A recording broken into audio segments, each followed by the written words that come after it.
Rocky Mountain Sasquatch Organization. We head to South Dakota to check on several Bigfoot sighting locations. This part of South Dakota is a Bigfoot sighting hotspot. We head in there and we soon discover that it is a popular motorcycle destination, especially during the time of the Sturgis biker rally that they have annually. The nice thing is during this biker rally, you're able to get in to all the back roads, dirt roads, camping places, and there isn't anybody there because everybody's in the main towns celebrating Biker Week. We're going to take you to Bigfoot sighting locations, Bigfoot activity locations. There's 3 places we're going to take you. One near Keystone, west of Horsethief Lake. Then we're going to take you near Sturgis and Deadwood.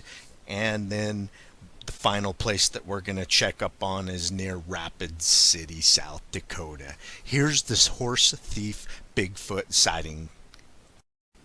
This Bigfoot sighting took place by a motorist west of Horsethief Lake, about a mile, and that's also near this town of Keystone. It happened November 4th, 2006. Make sure you check down in the description of this video so you can get the links to the written sighting reports. Here goes the Bigfoot sighting report. I was driving home to Custer, South Dakota from Keystone, South Dakota on Highway 244. It's also known as Mount Rushmore Road. It was about 5:20 p.m. in the evening, so daylight. Along the side of the road was a large Bigfoot. I looked right at him as I drove by. It was reddish brown in color, hairy, very tall, with long arms and slightly hunched over. I drove by at about 40 miles per hour, and when I looked in the rear view mirror, it was gone. Later the next day I went back to the spot to look again and found nothing but a well-used trail. I didn't go up the trail. This was about a mile west of Horsethief Lake. There was a follow-up investigation report by BFRO's David Petty. He writes, several details can be added after a telephone interview with the witness. Shortly after dark, the witness was driving westbound and saw the figure 3 to 4 feet off the south side of the road. Although it was very brief, only 2 or 3 seconds had passed by the figure, the witness claims to have gotten a fairly good look at it. It was standing just past several road signs, one of which was a no passing sign, and appeared to be about the same height as the signs, which he estimated to be 8 feet. The creature was facing south, giving him a left profile view, and did not move while it was in sight. He mentioned the reddish-brown color. It was much like the tree trunks in the area.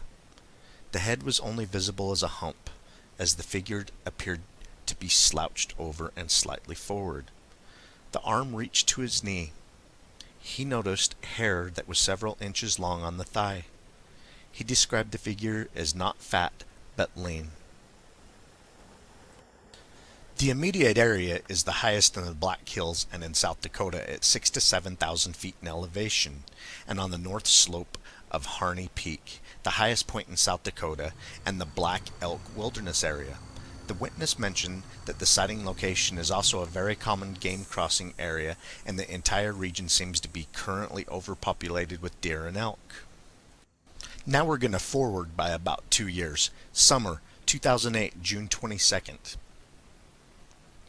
I travel every year on vacation to South Dakota to do some camping in the Black Hills and have for the past 3 years. I've camped at the same location. I belong to a club of outdoor enthusiasts. We travel to certain locations to scratch a living from the earth for a few days, and once you have a fever, there's no such thing as non-working vacation. This last trip, June 2008, I had an experience I couldn't explain. I was asleep in my tent.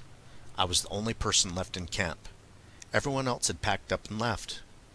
I wasn't too concerned, as I have camped by myself in this area several times, and could only recall one other time when I felt like something was nearby, perhaps a cougar or other predator type animal, as the crickets stopped chirping and the whole area became extremely quiet. This particular night I was sleeping soundly, and was then suddenly awake and aware that something was up. Everything was silent.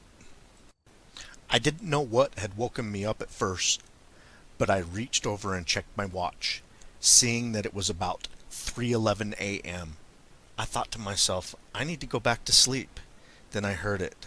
Someone or something was moving around in the stream below my camp. Not directly below, but more to the north and west of my camp, following the curvature of the stream. Picturing a curving L shape. Now rotate the L a quarter turn to the right.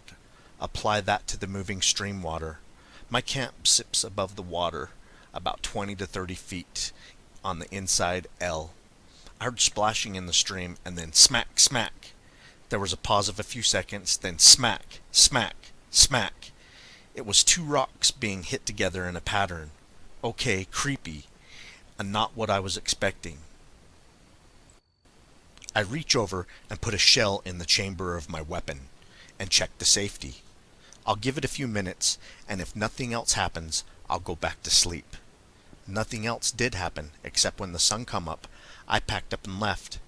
The area around the stream is covered in rocks of every size and shape, from small pebbles to boulders as big as cars and trucks. I didn't think to look for tracks. I was still the only one there and didn't know what to think, except that if someone thought it was fun to show up at a secluded camp at the time of night to smack rocks together, there must be something wrong with them, and it's time to vacate the area. A few months later I saw a program on primates and how they will knock rocks and sticks together to communicate. I put two and two together and realized I may have had an encounter. Follow-up investigation report by BFRO investigator Thomas Bruns. I discussed the events of this report at length with the witness. He is from Minnesota and frequently goes to the Black Hills of South Dakota to camp at a private gold claim area. He is a member of a group with access to this private land. This area is very isolated and requires a four-wheel drive for access. He camped next to a creek about 10 feet wide. The stream bed contained many different rock sizes, but no rocks were on the shoreline. Thus, it is doubtful that an animal could have been walking on the shoreline and caused the rocks to tumble, causing the clacking noise. Also, the sound of the clacking was very loud and distinct, in a pattern. With further thought, he remembered the clacking to be a pattern of 3 clacks, about a 2-second pause, and then repeated 2 more times. This made him think that some person was there who shouldn't have been, so he loaded his weapon for protection. He also distinctly remembers how quiet it had become with no sound, until the rock clacking began. A very interesting fact, which we discussed, was how while watching a television show he learned that primates will hit rocks and sticks together to communicate, and this is when it dawned on him that he may have been visited by a large primate. Rock clacking is often reported during Sasquatch encounters and on BFRO expeditions. Overall, this gentleman was very sincere and truthful in his description of this encounter, and most probably had a nighttime visit by a Sasquatch. This final report is also in 2008, the winter, February 18th or the 20th, the witness says, 7 miles south-southwest from Rapid City, South Dakota. Returning home after voluntary fire department meeting, I heard a weird howling. I got my digital voice recorder from inside the house and obtained roughly 4.5 minutes of it on tape. Utilating howl with some echo off of nearby cliff face. I estimated the sound to originate nearby. I'm an avid outdoorsman and lived in the Black Hills for over 40 years. This sound was odd, did not fit the pattern of any animal species I'm aware of. We have coyote, mountain lion, bighorn sheep, white-tailed deer, mule deer. They frequent my home and place. Bobcat, skunk. Elk are within 1 to 2 miles.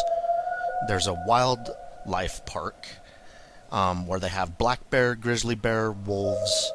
We often have sounds that drift in, and what I heard was not any of them either. I would like someone to listen to this and render an opinion on the origin of the sounds. On the 20th, the sound was more distant, perhaps 1.2 to 2 miles, and it was fainter without the echo. It appeared to be originating from the north-northwest.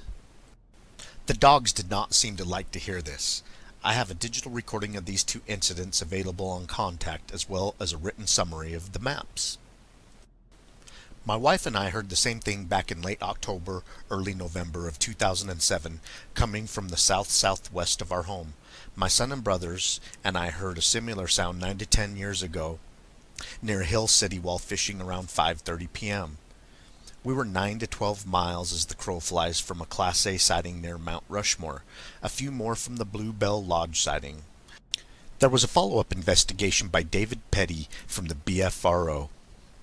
I first interviewed the witness the day after the report was submitted. During our long discussion, his enthusiasm about recording those unusual vocalizations, similar to those that he had heard previously, was clear, and he was eager to offer them for the consideration of others. He thought it possible that the audio might be Sasquatch related, given the other reports in the general area, because they sounded somewhat like some other supposed possible Bigfoot recordings, and because he did not have what he considered to be any other likely explanation. The recordings were forwarded immediately thereafter. After review by myself and several other associates, I also considered them sufficiently unusual to merit their public release for the review of anyone so interested. This is Kelly Shaw recording the location. The background audio that I provided as an example in this video was taken by Wolfgang in Ohio. If you want to go and listen to this guy's audio, it'll be on the BFRO website. I don't know exactly where it's at. They've changed some things around, so you'll have to search for it yourself. Back to David Petty's investigation reports. I visited the location following the August, shortly after 2 additional and similar recordings were obtained. As part of frequent follow-up in recent years to many various reported observations in southwestern South Dakota, due to many direct and credible witness contacts, personal and on-location visits and interviews, a thorough familiarity with the region, and an almost certain sighting of my own, it is my opinion that the Black Hills and Pine Ridge Reservation region apparently provides a suitable and continuing habitat area for some of these creatures, and further investigative efforts are intended. The following long recordings are complete, unedited, and as provided by the witness. Go check out the BFRO website so you can listen to these sightings yourself. I am going to put a link to this sighting reports down in the description of the video. Hopefully that helps you find these recordings. We're going to continue to look at Bigfoot sighting reports in the area, check the area for Bigfoot evidence, and hopefully lightning will strike twice and we can get a Bigfoot sighting of our own. Keep on watching. We're going to keep on squatching.